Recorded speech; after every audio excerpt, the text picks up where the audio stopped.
Bueno, pues podríamos aprovechar estos minutos iniciales. Bueno, quiero aprovecharlos yo para preguntarles si les llegaron bien los resultados de su primera prueba, si les llegaron las correcciones con claridad y los comentarios tanto a la pregunta como yo puse también en un comentario a la prueba completa el puntaje total, el porcentaje que han logrado en relación con el total esperado y la nota final. No sé si todo eso les llegó, ¿sí? Sí, por Sí, el chat. profe, sin ningún problema. Súper, es que el año pasado tuvimos algunos problemas porque algunos de sus comentarios me decían algunos estudiantes que no llegaban, pero genial, me alegra que hayan llegado. Había a propósito de eso una pregunta por el chat del curso, ayer no la contesté porque era domingo y estaba flojo, pero la voy a contestar ahora. Y es sobre cómo se manda el... Hola Felipe, ahí veo las otras tres cuartas partes de la cara. Muy bien. Eh, era una pregunta sobre dónde se manda la recorrección.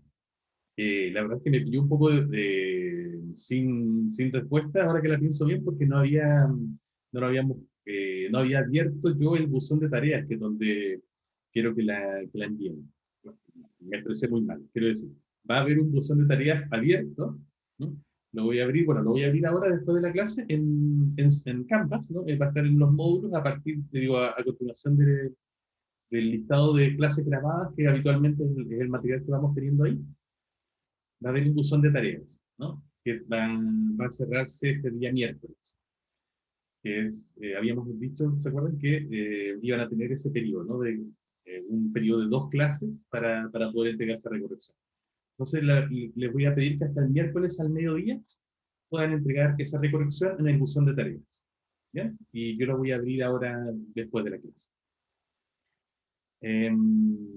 No sé si tienen alguna pregunta con respecto al proceso de recorrección, de que es la primera vez que lo van a hacer,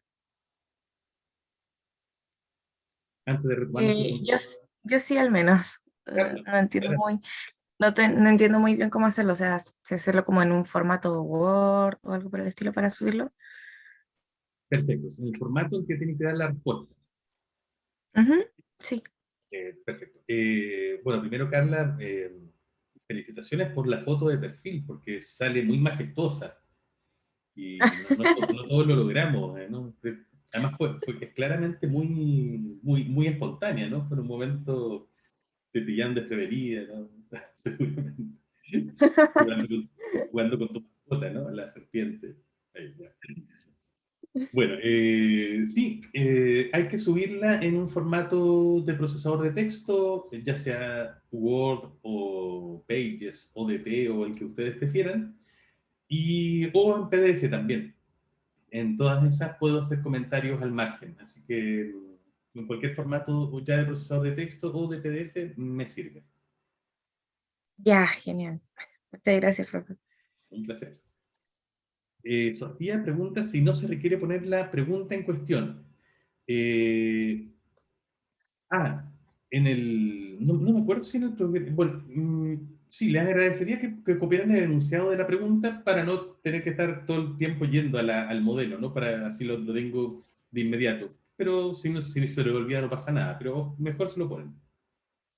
Y no hay que adjuntar la prueba. No me acuerdo si en el programa eso está todavía, que hay que adjuntar la prueba. Pero eso está pensado, por supuesto, cuando tenemos pruebas físicas, ¿no? Para yo poder hacer el contraste con su respuesta original. Pero ahora que están en digital y yo también tengo una copia de sus respuestas originales, no es necesario que adjunten nada. Así que si eso está en el programa, no me acuerdo si lo cambié para este año, obvienlo. Por nada, Sofía. Ah, sigue ahí. Ya, perfecto. Que estaba pensado entonces para que en algún momento tuviéramos presencialidad, ¿no? Como yo me ilusionaba a principios de marzo que íbamos a tener clases presenciales, que también íbamos a tener alguna de estas pruebas más en formato presencial. Pero bueno, para la próxima. Así que esa parte entonces, la de adjuntar la prueba, no lo pesquen. ¿Alguna otra pregunta? Sí, por Profesor, ahí escucho una voz. ¿Pietro? sí. ¿Habrá en los criterios de casualidad habrá criterios o para la corrección y como para guiarnos de cómo hacer la corrección de la prueba? Y el criterio es el mío. Yo voy a aplicar mi criterio. No hay una... Como acá no se trata ya de la prueba, sino que se trata de un ejercicio. Bueno, lo voy a formular de una manera distinta. Este ejercicio de la corrección no está pensado solamente como una instancia para que ustedes puedan subir la nota, ¿no? La verdad es que eso es una consecuencia secundaria para mí. Para mí lo más importante es que ustedes puedan volver sobre su pregunta original, o más bien sobre sus respuestas originales, hacer una reflexión a propósito de los comentarios que nosotros les dejamos y también la interacción que ustedes puedan tener con sus compañeros, con las ayudantes también, para saber, para averiguar por ustedes mismos en qué fallaron y que como producto de esa reflexión en que vuelven sobre su respuesta original, puedan dar cuenta de, "Ah, me equivoqué en esto y este fue el error, y porque aquí está entonces la respuesta, cómo debió haber sido idealmente, ¿no? Para, creo yo, obtener el máximo puntaje. Entonces no les puedo dar yo criterios de qué es lo que tiene que incluir, porque en esencia eso sería darles la respuesta de lo que de lo que ustedes tendrían que anotar. La idea es que ustedes hagan este ejercicio, ojalá no solo, sino en un primer momento, quizás solo, volviendo sobre su propia pregunta, pero también perfectamente pidiendo la opinión de sus compañeros, la opinión de alguna de las ayudantes, que van a estar muy felices de poder también apoyarlos en esto, pero tiene que ser un trabajo propio. ¿Bien, Pietro? Sí, profesor, gracias. Perfecto. Bien. ¿Hasta ahí entonces con dudas sobre la recorrección? Muy bien. Entonces, partamos con nuestra sesión de hoy. Voy a abrir un documento acá para tomar notas y voy a compartir la pantalla.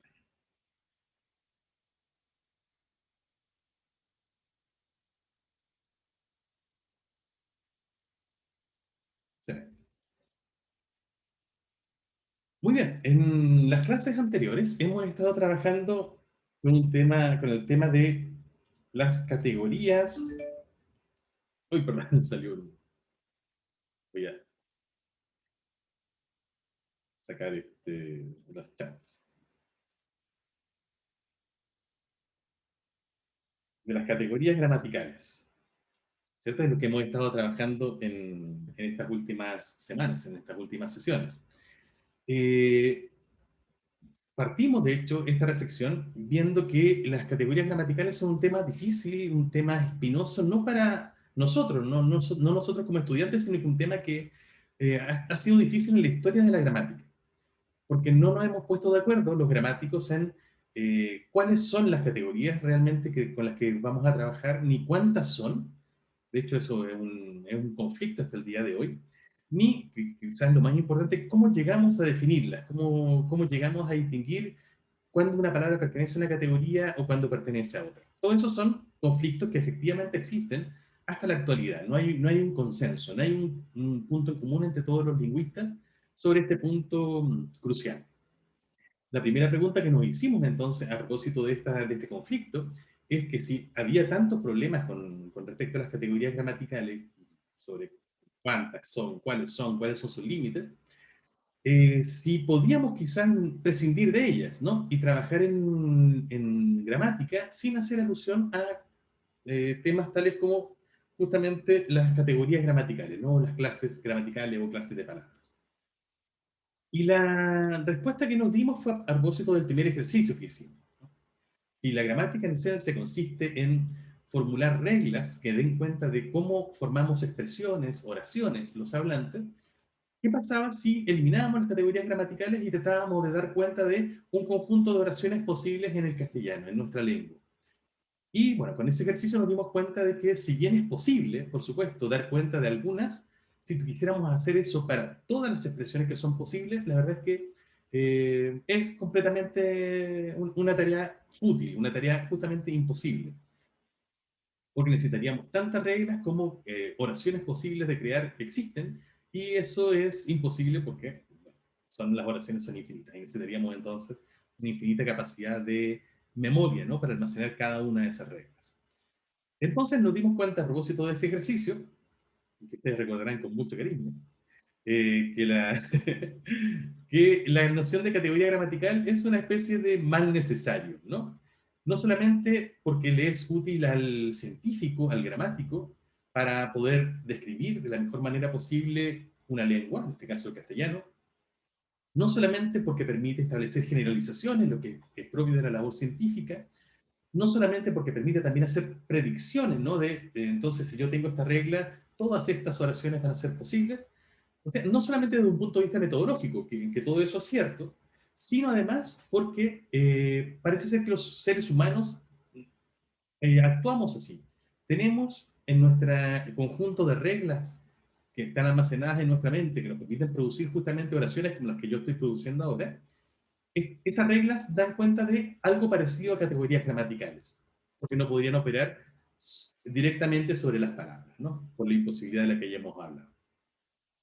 Bien, entonces solucionado eso y sabiendo que efectivamente las categorías gramaticales son una necesidad, la pregunta que nos hicimos luego fue ¿cómo llegamos a ella? ¿Con qué criterios aplicamos para decir esta palabra pertenece a la categoría A, esta otra a la B, esta otra a la C, etcétera? En otras palabras, para ya empezar a operar con las que ustedes probablemente están más familiarizados, ¿cómo saber si una palabra es un sustantivo, un verbo, un adjetivo, un artículo, una preposición, etcétera?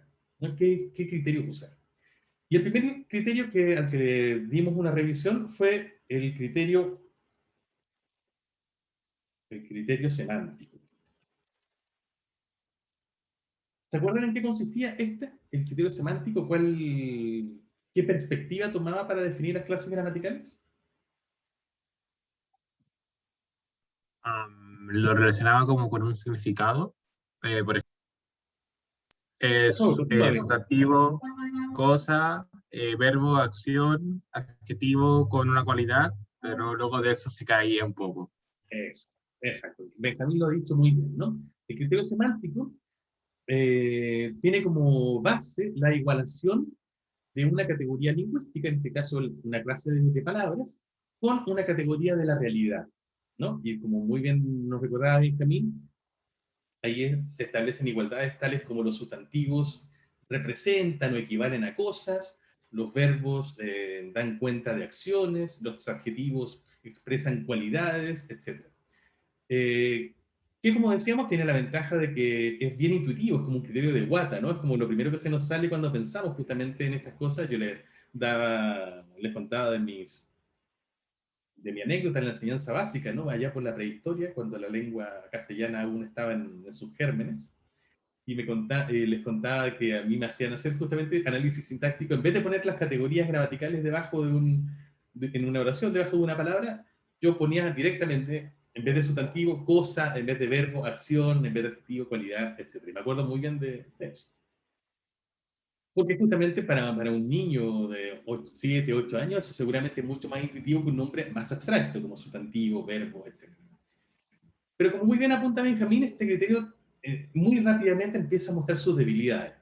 La primera, que es la que Benjamín hacía alusión, es que saliéndonos de estas primeras igualdades de sustantivo, verbo y adjetivo, la verdad es que para las restantes categorías gramaticales no hay un correlato tan intuitivo, ¿no? Tan claro, ¿cierto? Yo les decía, ¿qué pasa con las preposiciones? ¿Qué pasa con las conjunciones? ¿Con los artículos? Incluso con esa cuarta categoría grande, ¿no? Que típicamente se pone en el mismo nivel que los adjetivos, sustantivos y verbos, que son los adverbios, no hay una cosa de la realidad con la que sea tan fácil igualarlo, ¿no? Y ese es el primer problema, y bueno, ya vimos bien, ya discutimos bastante sobre eso. Pero había además otros problemas, ¿no? ¿Qué otros problemas tenía esta perspectiva para definir clases gramaticales?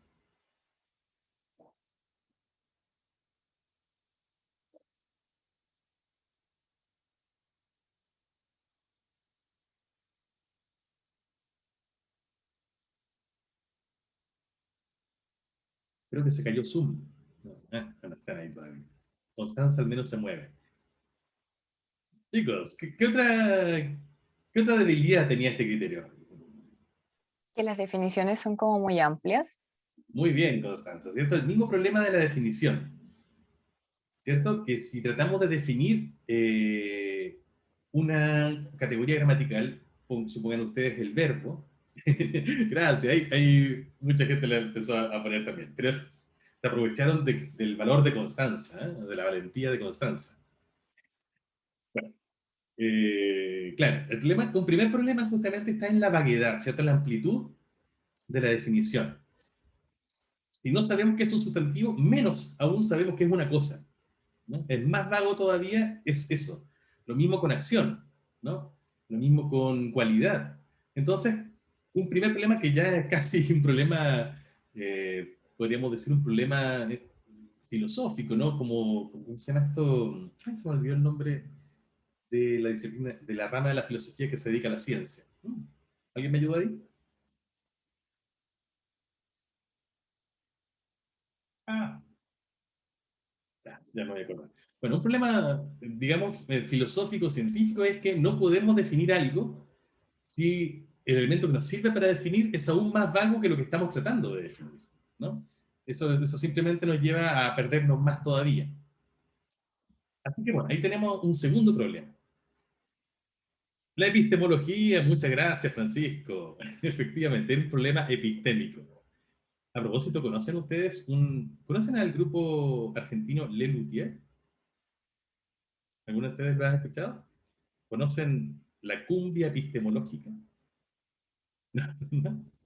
No, bueno, les voy a dejar el enlace Francisco la conoce. Les voy a dejar el enlace en la web para que lo vean porque es demasiado divertido. Bueno, claro, es un problema epistemológico. Benjamín también lo conoce, genial. Bueno, es un problema epistémico, ¿no? No podemos definir algo si el definidor es peor aún, está peor aún definido aún que el definido, ¿no? No, eso es un gran problema. Pero había más problemas incluso. ¿Qué otro problema aparte de la escasa cantidad de categorías que podemos definir de esta manera, de la vaguedad de la definición y la circularidad a la que ustedes hacían alusión ahí mismo? ¿Qué otro problema tenemos con el criterio semántico? Y me detengo mucho en este porque, de nuevo, es el que primero se nos aparece, el más intuitivo. Pero es importante ver las fallas que tiene.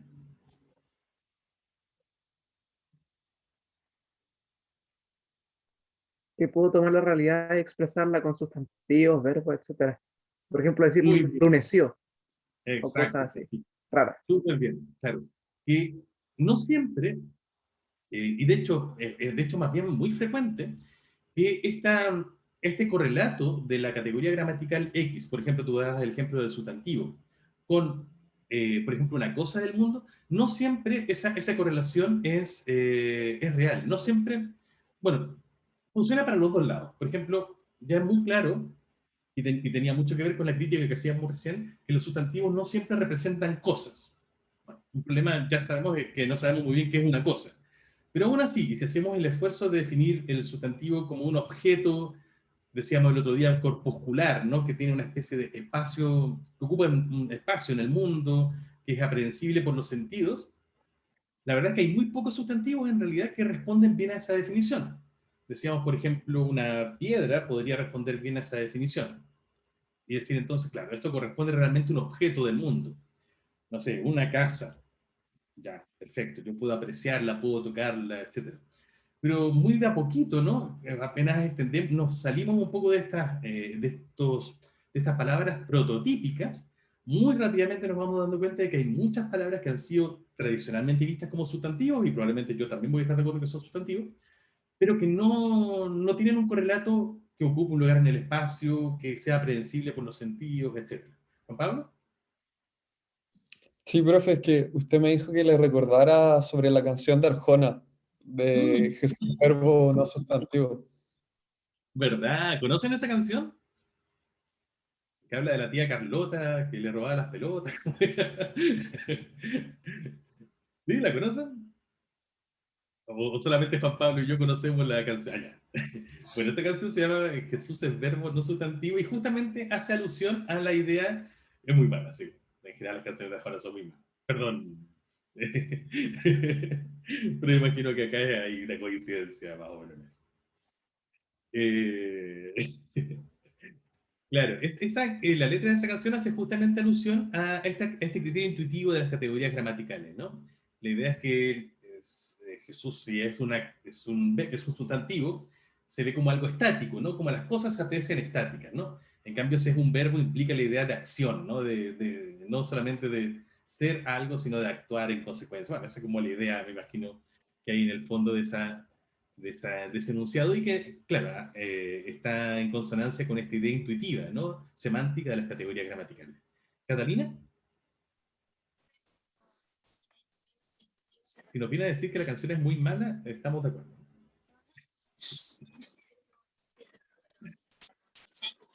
Hoy no te oigo. Te oigo muy bajito, Catalina. A ver.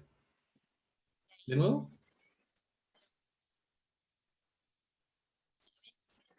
No, Cata, no te oigo nada, pero si quieres puedes apuntar la pregunta por el chat y voy a estar muy atento para responderla. ¿Ok? Bueno, en efecto, entonces, el criterio, bueno, gracias Juan Pablo, porque esa es una muestra muy clara, un ejemplo muy claro de cuán intuitivo es este criterio, ¿no? Se aparece hasta en las canciones, ¿cierto? Bueno, pero como les decía, este criterio tiene, aparte de las críticas que hemos ya ido dando, este otro que es muy grave, ¿no? Que los sustantivos no siempre representan cosas, al menos en este sentido más prototípico de lo que es una cosa, ¿no? Piedra, casa, ya, súper bien, son cosas, pero, no sé, enseguida si nos vamos, no sé, por ejemplo, una nube, pareciera ser una cosa en el mismo sentido que es una casa o una piedra, pero la nube no la puedes tocar. De hecho, y el único sentido que con el que lo puedes apreciar es con la vista, ¿no? Y solamente cuando está lejos, porque si estuviera muy cerquita, de hecho, la nube no es aprehensible, porque de hecho no es corpuscular, no tiene límites definidos. Así que se aleja un poquito de cosas. Pero si empezamos enseguida a... ahí está la pregunta de Catalina. Quería saber si es que con intuitivo se refiere a que uno sabe que corresponde al criterio más o menos de forma innata. Claro, esa es justamente la idea, ¿no? Algo intuitivo es algo que tú no tienes una claridad muy racional sobre, en este caso, el criterio que estás aplicando, pero claro, hay una idea más bien como de sentido común, ¿no? Justamente a eso me refiero. Natalia nos pregunta de nuevo por el chat cuál es la definición de cosa, ¿no? Y ese es Profe, justamente no sé si fue a mí, Natalia, sí, disculpa. no sé si fue a mí o fue a todos, pero usted se me quedó pegado y no alcancé a escuchar la respuesta. No, me quedé pegado. Claro. Sobre la definición de cosa. Claro, no tenemos una definición de cosa. Ese es justamente el problema, Natalia, ¿cierto? Y ese era el segundo de los problemas, la segunda de las debilidades a la que apuntábamos, que justamente cuando queremos definir algo y la definición que damos es más vaga aún que lo que estamos tratando de definir, ahí tenemos un gran problema, ¿no? Y justamente eso pasa con categorías como cosa, acción, cualidad, que son categorías tremendamente vagas, ¿no? Y justamente eso es lo que está aplicando acá, ¿no?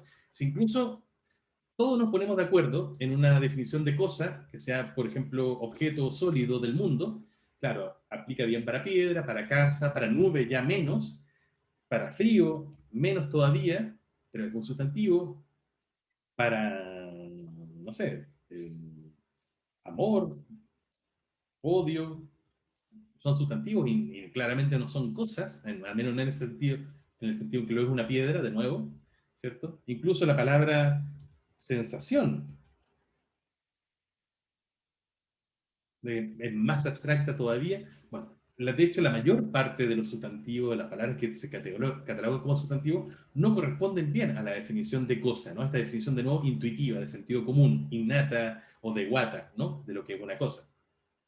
Lo mismo pasa de nuevo con los verbos, ¿no? Si decimos que los verbos representan acciones, de nuevo, la acción es algo que está muy mal definido, muy vago, pero si nos ponemos de acuerdo y decimos, bueno, ya, las acciones finalmente son estas cosas que implican un cierto dinamismo, ¿no? Ejercer una fuerza para crear algo, para modificar algo en el mundo. Claro, tenemos cosas como justamente crear, y si quieren ustedes, no sé, que es cocinar, pintar, fabricar, hacer, claro, que serían, claramente corresponderían bien a esa definición de acción, de actividad, que efectivamente implican aplicar una fuerza, aplicar una energía, que tenga como resultado un cambio en el mundo, ¿no? También si ustedes quieren al revés, ¿no? Destruir, romper, claramente son actividades, y ahí estoy muy de acuerdo con ustedes. Y también son verbos, o al menos infinitivos, ¿no? Que representan toda la clase de los verbos como crear, yo creo, creamos, crearéis, etcétera, ¿no? Aquí les pongo los infinitivos solamente como el nombre que tiene que recordarles toda la categoría. Pero también tenemos otras acciones que si bien implican energía, es más dudoso que implican un cambio en el mundo. Por ejemplo, caminar, correr. Otras que típicamente igual se ven como actividades, aunque no implican necesariamente la aplicación de una energía. Por ejemplo, no sé, oír, ver, percibir. Ahí ya la parte energética como que se desvanece un poquito, ¿no? Muy rápidamente. Y muy fácilmente podemos llegar a muchos verbos, insisto, infinitivos, representados por infinitivos aquí, que no implican la aplicación de una energía, sino como casi todo lo contrario, ¿no? Dormir, como todo lo contrario, aplicar energía, es justamente como no aplicar energía para recuperarla. Descansar, son acciones, son actividades, y peor aún, cuando damos cuenta con verbos de cosas que le pasan a una persona mucho más que esa persona haga, ¿no? Como crecer, morir, nacer, ¿cierto? Incluso una muy ligada a dormir, que es dormirse, que no es lo mismo, ¿no? Dormir uno, de hecho, lo puede hacer durante 7 horas, 8, anoche dormí 7 horas, por ejemplo. Pero dormirse, tú no puedes decir, anoche me dormí 7 horas. Es raro decir, anoche me dormí durante 7 horas, ¿no? Anoche dormí durante 7 horas, súper bien. Pero anoche me dormí durante 7 horas, como que a mí me da la sensación que me estuve despertando y volviendo a dormir todo el rato. Natalia me dice en el chat que una de las formas que le enseñaron en el colegio para identificar los verbos es que terminan en ar e ir. Bueno, un criterio muy estricto, está bien. Y la verdad que al final funciona bastante. El problema es que esos no son verbos. Como decía recién, todo lo que termina en ar e ir, claro, crear, cocinar, pintar, que es lo que hemos venido poniendo acá, o en er, como en crecer, no habría faltado eso, en verdad son infinitivos que vamos a ver después, son una categoría muy ligada a los verbos, pero no son exactamente lo mismo que los verbos. Y vamos a discutir bien por qué después. Y por supuesto, otras cosas que terminan en mar en ar como mar, ¿no? No son verbos, no son sustantivos, así que ahí se nos cae un poco ese criterio. Pero que como un criterio simplificado, efectivamente, incluso nos puede servir más que el semántico, a fin de cuentas. Bueno, y otros, por supuesto, el verbo ser, por ejemplo, el verbo estar, son verbos, que de hecho son verbos prototípicamente verbos, son como los primeros que se enseñan, no incluso cuando se enseña el español como segunda lengua, y sin embargo, es muy evidente que no corresponden a la definición de acciones, ¿no? No, si Juan Pablo me dice, soy alto, por ejemplo, ¿qué estás haciendo? ¿No? De hecho, si yo le pregunto a Juan Pablo, oye, ¿qué estás haciendo? Y me dice, no sé, estoy comiendo. Súper bien. Estoy saliendo, estoy bailando, estoy descansando, ya funcionan bien. Pero si me dice, soy alto, no es una buena respuesta a una pregunta como, ¿qué estás haciendo? Porque de hecho no es un hacer nada. Así que de nuevo, muy fácilmente nos damos cuenta de que el criterio semántico también se cae en el caso de los verbos, y trabajo simplemente con estas dos categorías porque son las más evidentes, ¿no? Las que más responden a la intuición, ¿no? No todos los sustantivos son cosas, no todos los verbos son acciones, incluso si llegamos a estar de acuerdo en, en una definición, ¿no? Como la que estábamos proponiendo recién. Y pasa un poco lo mismo con los adjetivos, ¿no? Por ejemplo, perdón, querría decir, si los sustantivos los solemos igualar con cosas y los verbos con actividades, ¿con qué igualamos típicamente los adjetivos? Innatamente, ¿no? Intuitivamente.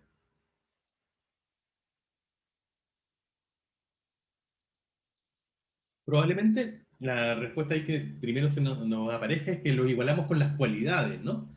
Pensamos en palabras como bonito, perdón, bonito, feo, alto, bajo, simpático, ¿no? Bueno, y es como que parece como descripción de Tinder, ¿no? Pero algo así.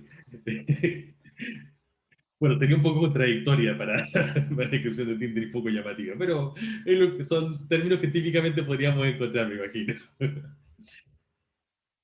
Bueno, y en efecto, claro, bonito, feo, alto, bajo, simpático corresponden a cualidades, no a propiedades, que se pueden atribuir a justamente a cosas o a personas.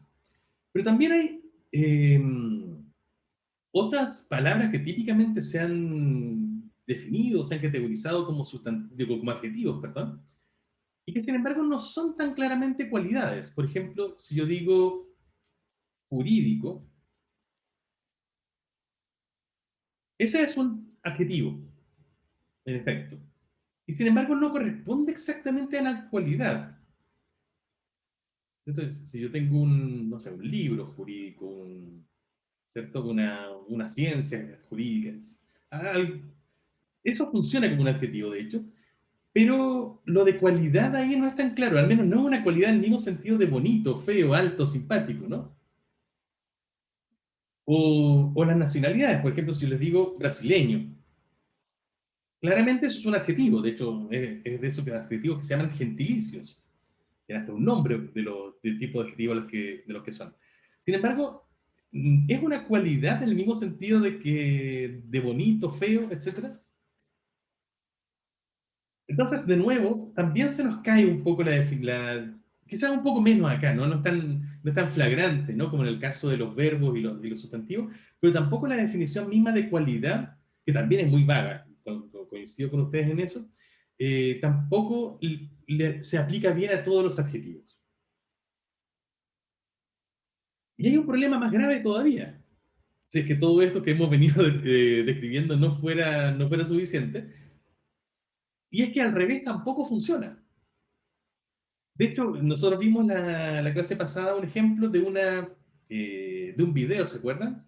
De una persona que iba corriendo, trataba de saltar una cadena, se enredaba con ella y caía, ¡pam!, de cara al suelo. Algo sádico para estas horas de la mañana, pero me gusta poner esos videos provocativos.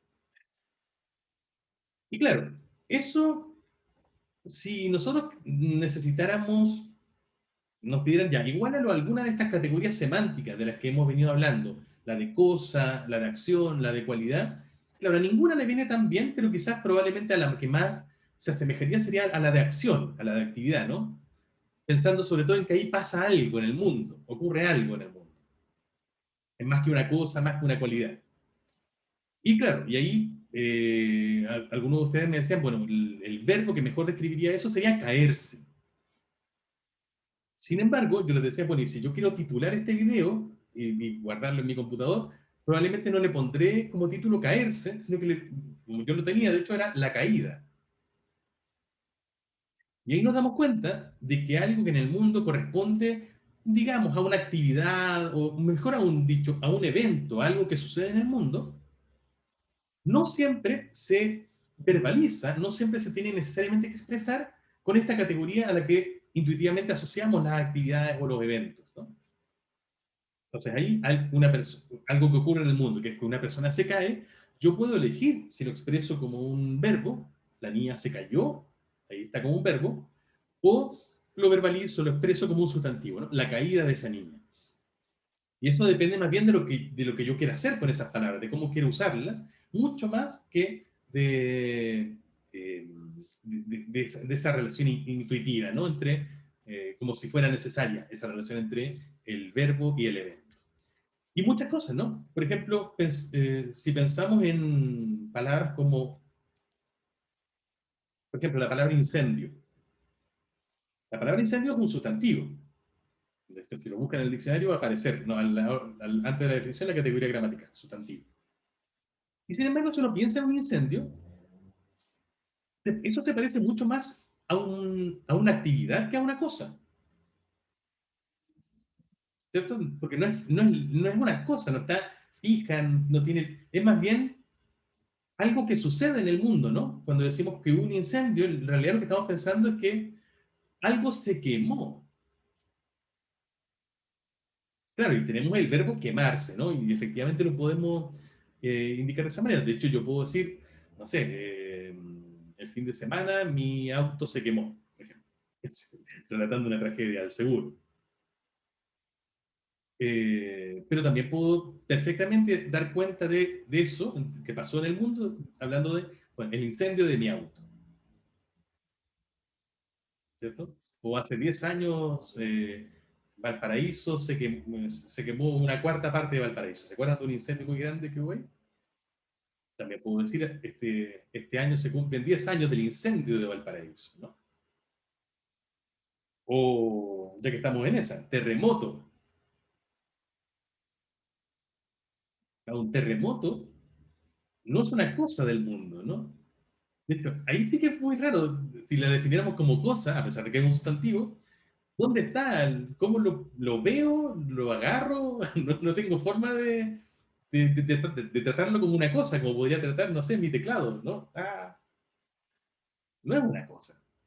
De hecho, es mucho más un evento que ocurre en el mundo. Pero, sin embargo, tenemos un sustantivo para referirnos a él. ¿Se les ocurre algún otro a ustedes? Un nombre, por ejemplo, de algo que ocurra en el mundo y que nos refiramos a ello más bien como con un sustantivo, mucho más que con un verbo.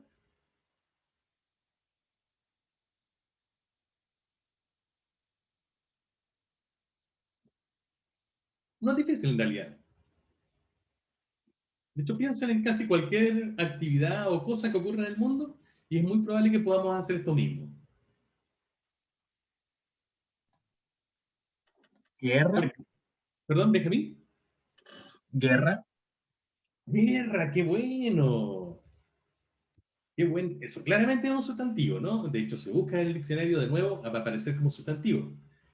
Sin embargo, claro, ¿dónde está la guerra? Se hablaban, supongan, no sé, pensemos en la guerra del Pacífico, o una famosa, la guerra de Vietnam, o la Segunda Guerra Mundial. Claro, si uno piensa en eso, claro, piensa en eventos, ¿no? De hecho, en las batallas que constituyeron esa guerra. O incluso puedes pensar en sensaciones, pero la guerra misma no está en ninguna parte. Pueden consistir en una sucesión de eventos, ¿no? Que llamamos batallas, de hecho, y hay otra discordancia, ¿no? Porque los eventos tienen un nombre, ¿no? La batalla de X, la batalla de Waterloo, la batalla o sea, de cualquier lugar, pero claramente corresponden a eventos que han ocurrido en el mundo y perfectamente nos podemos referir a ellos usando un sustantivo.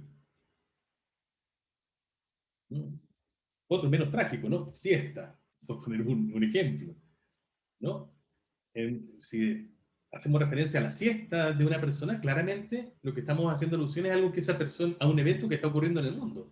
Una persona participando, entre comillas, si ustedes creen, de una actividad o un estado de cosas. Pero no es una cosa, ¿no? O incluso, no sé, almuerzo. Es algo que uno piensa en el plato mismo, ¿no?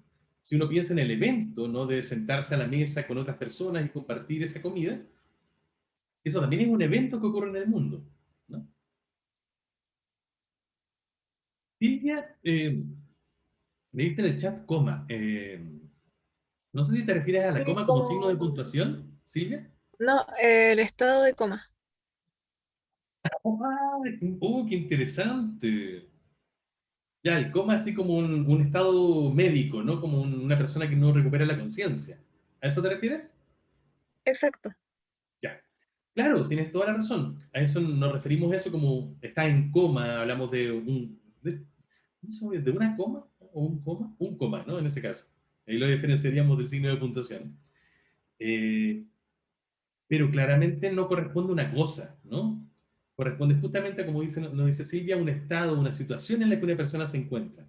De hecho, es más parecido a una cualidad, ¿no? Es más parecido a ser alto, a ser bonito, a ser gordo, a ser flaco, ¿cierto? Es más bien un estado en que alguien participa, que un sustantivo, que una cosa, es mucho más parecido a eso que una cosa o incluso que una actividad, porque claramente no es para nada activo, todo lo contrario a eso. Así que, bueno, no solamente entonces, no todos los sustantivos son cosas, sino que también no todas las cosas son sustantivos. Bueno, perdón, no, aquí estaba hablando de otra cosa. No todos los verbos corresponden a actividades, sino que no todas las actividades necesariamente se expresan como verbos, sino que también se pueden expresar de otras maneras. Y también, bueno, lo hemos dicho de las cosas, ¿no? No todas las cosas que corresponden, digamos, a entidades del mundo necesariamente se tienen que expresar como sustantivos. Piensen, por ejemplo, en dichos populares como... ¿conocen? Oye, ¿está Olga acá? ¿Está Olga hoy día, o no? ¿No está? Sí, profe. Olga, oye, tu equipo le ganó al mío el fin de semana. Eso mismo le iba a decir. Yo soy de la Católica. 2-0. Y de golazos también. Sí, golazo. Súper bien. Bueno, pero la cité porque hay un dicho popular, ¿cierto? Que es el que fue a El que fue a Melipilla, Melipilla perdió su silla.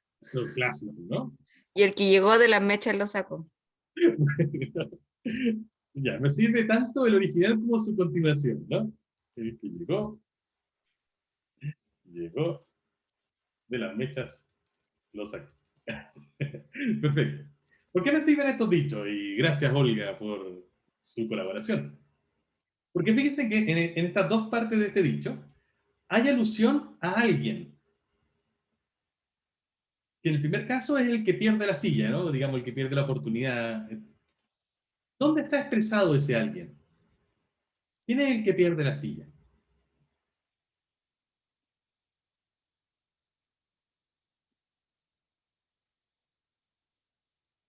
Yo creo que es bastante evidente, ¿no? El que ¿Quién fue a Melipilla.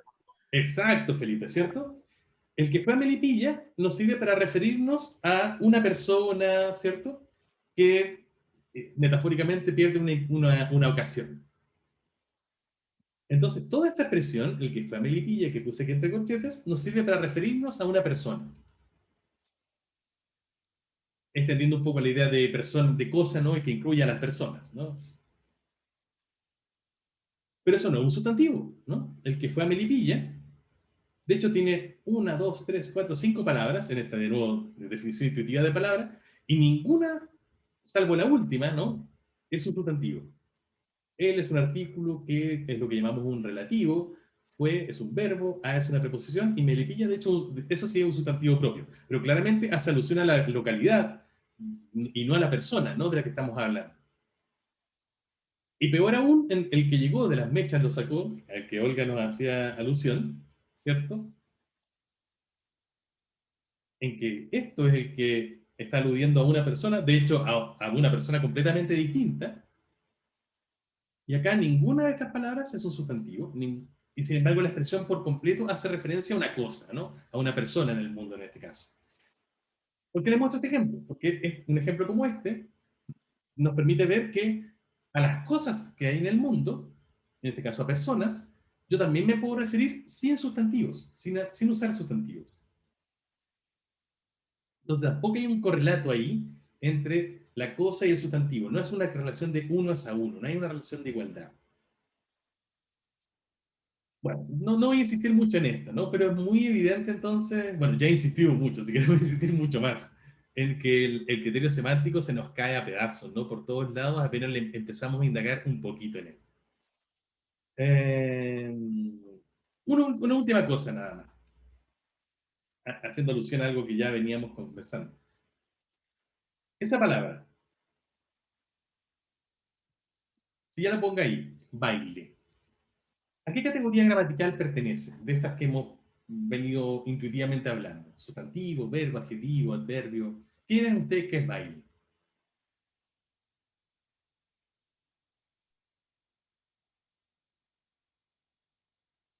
Puede ser un sustantivo, puede ser una acción también, Tienes o razón. una orden, mejor dicho. Bueno, ahí te está refiriendo a tres cosas distintas. Un sustantivo sería una categoría gramatical. Súper. Una acción no es una categoría gramatical, sino una categoría del mundo. ¿Cierto?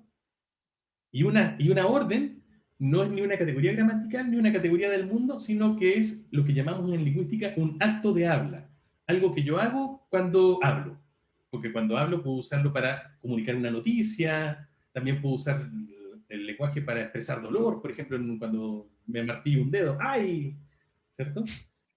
O para, en este caso, como dices tú, dar una orden. Y también otras cosas, ¿no? Pedir algo, prometer algo, todas esas son funciones para las que yo puedo usar el lenguaje. Y tienes mucha razón, esto puede ser una orden, en efecto. Pero en cuanto a categoría gramatical, las que podría ser un sustantivo, es decir, hablar de, yo le dijera como el baile clandestino al que fui el fin de semana,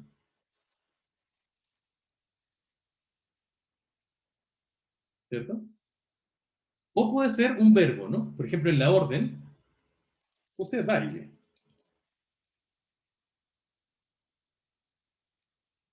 O, o en una expresión como quiero que ella baile conmigo, por ejemplo. Y que se expresa algo parecido a un evento, a una acción, ¿no? Pero la palabra baile es la misma en un caso o en el otro.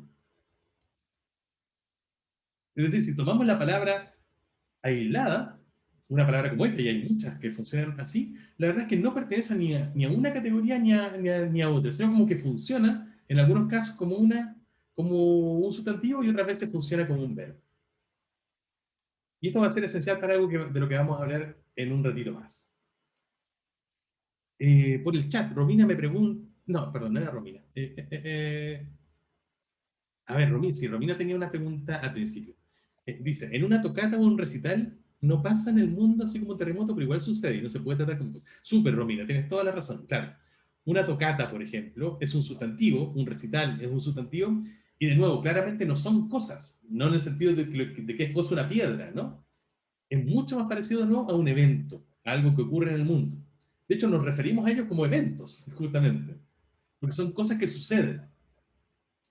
Pero la palabra evento, la palabra tocata, la palabra recital, son todas sustantivos. Así que ahí vemos que no hay igualdad entre sustantivo y cosa, ni tampoco entre actividades o eventos del mundo y verbos, ¿no? Hay una disfunción, ¿no? Hay una desigualdad para los dos lados. Francisco me dice que no entendió el ejemplo de Melipilla. Estos ejemplos de Melipilla son para tratar de mostrar que también, al igual como los eventos en el mundo no siempre se expresan como verbos, también las cosas del mundo, en este caso personas, por ejemplo, no siempre se expresan como sustantivos. Este es un ejemplo, bueno, divertido porque era un refrán, ¿no? Pero también si yo te digo...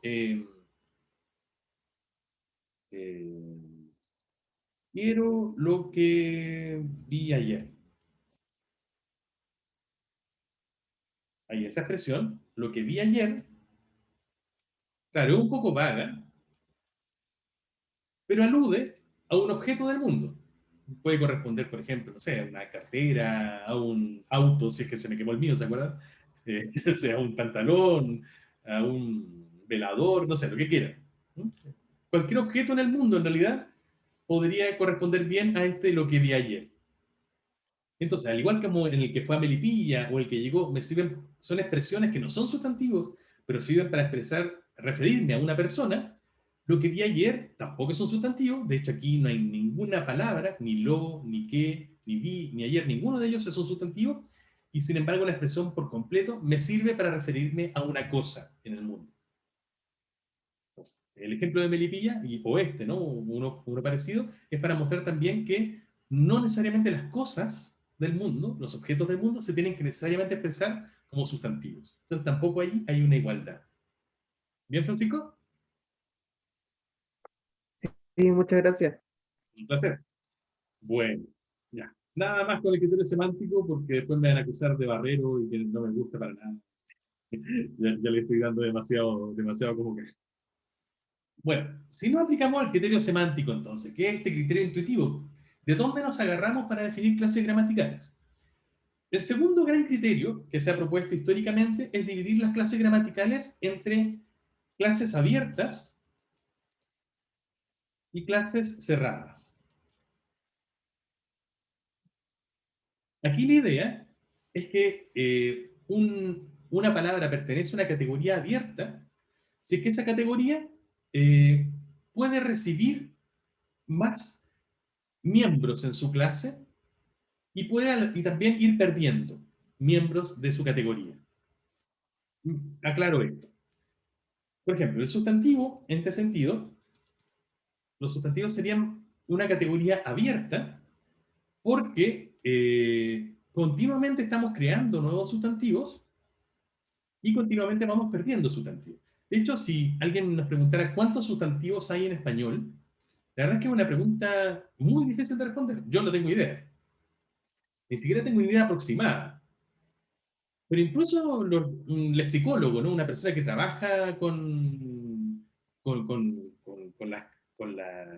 con los inventarios léxicos que tienen las personas, incluso un lexicólogo experto se vería muy en problemas si le plantean esta pregunta, porque, bueno, ¿se acuerdan? Esto es parecido a los ejercicios que hacíamos al principio, ¿no? ¿Cuántas palabras sabe alguien, no? Es muy difícil saber, definir qué significa dominar, saber una palabra. Pero incluso si decimos ya, ¿cuántas palabras tiene el español? ¿A qué nos referimos con el español? ¿Al español desde el siglo de oro hasta hoy? ¿Al español del siglo XX? ¿De todos los dialectos o de solo el dialecto chileno? ¿Cierto? Porque claramente no usamos las mismas palabras en todo lo bueno. Entonces, es un problemón. Ya, pero incluso así. Es difícil de definir, pero justamente esa es la gracia que tiene, ¿no? Es una categoría tan abierta la del sustantivo que es imposible especificar qué cantidad de sustantivos hay. Al revés, si uno habla, por ejemplo, de las preposiciones, típicamente esa se cataloga como una categoría cerrada. Y de hecho es tan cerrada, tan claro los miembros que componen esta categoría, que incluso a algunos de ustedes seguramente le habrán hecho aprenderse la lista recitándola. ¿A alguno de ustedes le tocó hacer eso, no? Sí, Romina dice que sí. ¿Catalina también? Sí. Sofía, Carla, Camila, y bueno, varios han sufrido. Antonio dice que falló miserablemente. Bueno, para que ustedes vean, yo también fallé miserablemente. Y de hecho todavía no me la sé. Pero sí, ¿alguien se atreve a recitarme una lista de preposiciones? Yo me la sé por una canción de Miguel Bosé, no sé si alguno la conoce. ¿O cuál es esa? No, no, cuéntanos, Eh, cuéntanos. una canción que se llama Cardio y que son a, ante, bajo, cabe, con, contra, de, desde, en, entre, hacia, hasta, para, según, sin, so, sobre, tras. Oh, Y ahí Súper. faltan poner el un par que enlace. después se agregaron como mediante, durante y versus, pero eso, Perfecto. Bueno, para que busquen la ustedes canción, es bien buena. súper. Bueno, acaban de hablar ya de la primera debilidad de esta definición, ¿no? A pesar de que, bueno, voy a hacer alusión muy rápido a esta debilidad porque la voy a profundizar en un segundito. Bueno, es claro que las preposiciones entonces son más cerradas, ¿no? Como que tenemos una lista. Pero aquí ya Elisa nos mostraba recién que tan cerrada no es. Por ejemplo, Elisa, ¿puedes repetirnos un poquito más lento la lista? Sería a, ante, bajo, cabe, Ahí, con, por favor. contra. Claro, la preposición cabe. ¿Quién usa esa? De hecho, ¿alguno de ustedes sería capaz de usar esa preposición en un ejemplo de hoy?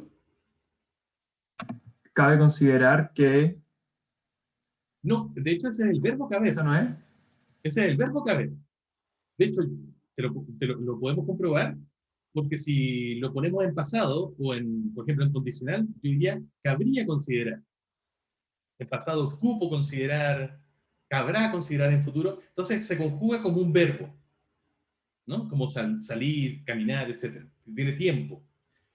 Y las preposiciones, de hecho, una de los rasgos que vamos a ver que tienen es que son completamente invariables. Así que no, en ese ejemplo es el verbo, no es la preposición.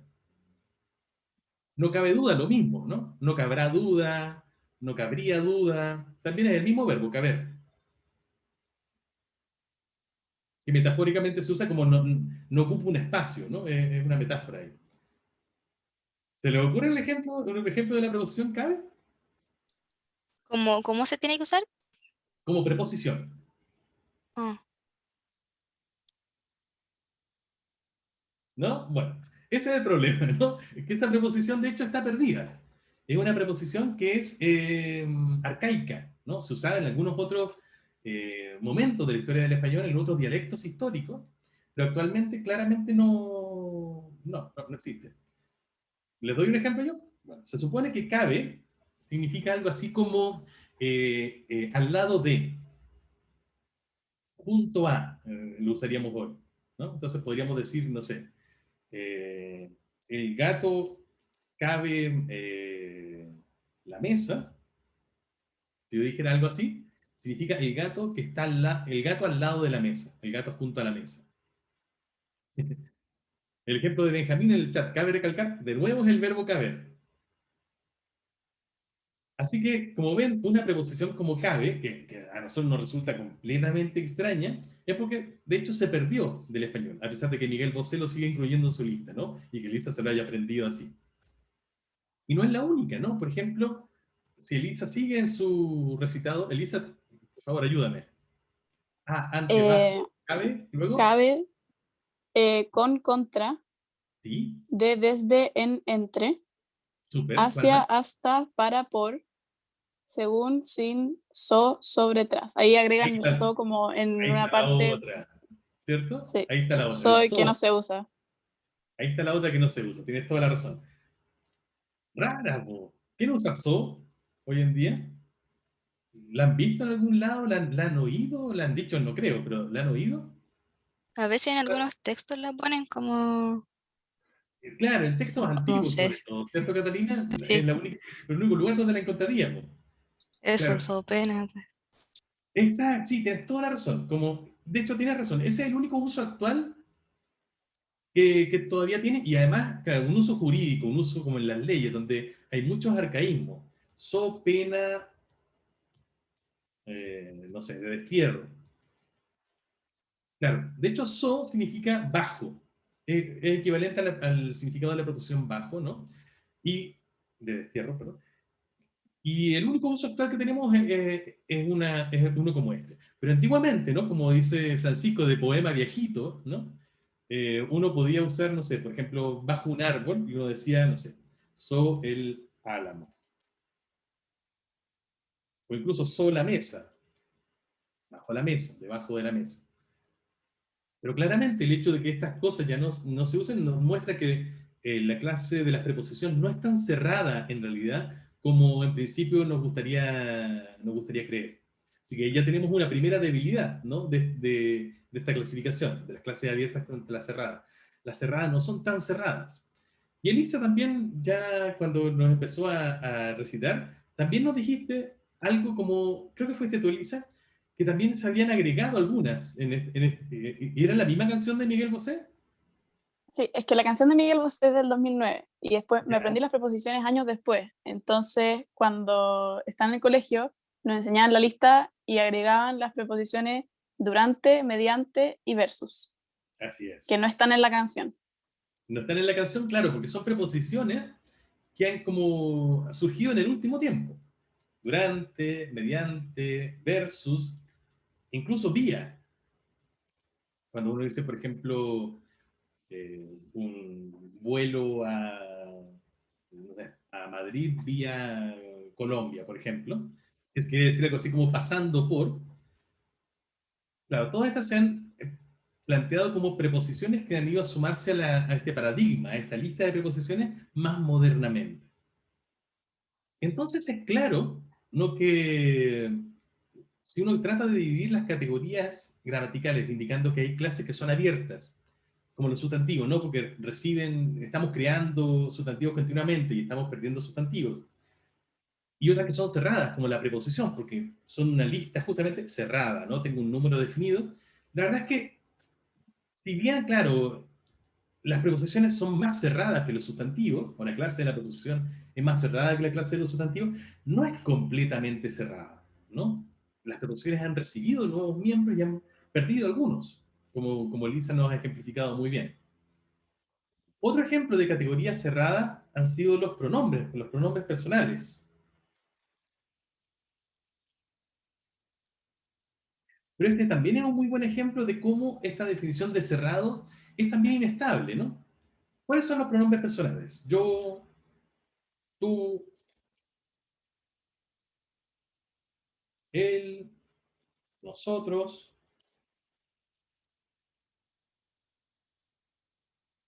Continúen, por favor. ¿Cuál más?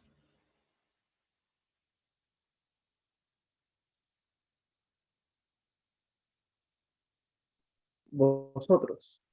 Vosotros. Y ahí ya tenemos un problema, ¿no? Porque claramente eso para algunos hablantes de ciertos dialectos, sobre todo en España, ese es un pronombre, pero para nosotros no. Lo habremos escuchado, pero no forma parte de nuestro español propio, ¿no? En cambio, sí tenemos ustedes, en vez de vosotros, ¿no? Y tú no solamente tienes tú, ¿no? Sino que tienes tú y también usted y también vos, ¿no? O incluso vos. Y no son los mismos para todos los hablantes, ¿no? Algunos usan vos, por ejemplo, en Argentina, y otros como en Chile usamos vos. Y en otras partes, como en Colombia, es solamente tú y usted, ni vos ni vos. Así que también, cuán cerrado depende del dialecto. Eh, claro, como le di, en efecto. Vamos a hablar acerca de ese fenómeno también, al que Francisco hace alusión en el chat. O un problema más moderno, ¿no? Él no solamente es él, sino que es él, ella, ello, y uno polémico. Ella, ¿cierto? Como en estas iniciativas no de lenguaje no sexista. Y ellos, ellas, ¿cierto? Entonces, bueno, justamente hay polémica. Bueno, perdón, reitero y ya voy terminando, ¿no? Que ya son las 11:03. Les muestro esto primero para ver que en los pronombres personales también son una categoría cerrada, o tradicionalmente se ha visto como una categoría cerrada, pero que también es un poco dudoso esta condición, porque algunos hablantes tienen alguno de estos miembros en su categoría. Por ejemplo, nosotros los chilenos no usamos vosotros, en cambio los españoles sí. No todo el mundo usa ni vos ni vos, etc. Y entonces, justamente es inestable. No es tan claro que sea tan monolítica, cerrada, ¿no? Y aún más, hay algunas que están queriendo entrar, ¿no? Como ellas, ella y ellas. Bueno, y justamente cuenta que entre porque los pronombres son una categoría más cerrada, pero no es completamente impermeable, ¿no? Pueden efectivamente modificarse. Bueno, voy a dejarlo hasta aquí. Vamos a continuar en la clase de este día miércoles. Ahí sí ya vamos a terminar con esta aproximación a las categorías gramaticales. Pero lo que quería mostrarles aquí es que este segundo criterio, el criterio de clases abiertas frente a cerradas, en efecto también ha sido muy usado, pero también ya vemos que muy rápidamente podemos empezar a encontrarle debilidades. Continuamos con esto y ya le damos un cierre en la clase del día miércoles. Los dejo con un abrazo, que tengan una excelente semana. Cuídense mucho. Chao, profe. Gracias. Profe, igual. Gracias, profe. Chao, profe. Sí. Chao, profe. Chao.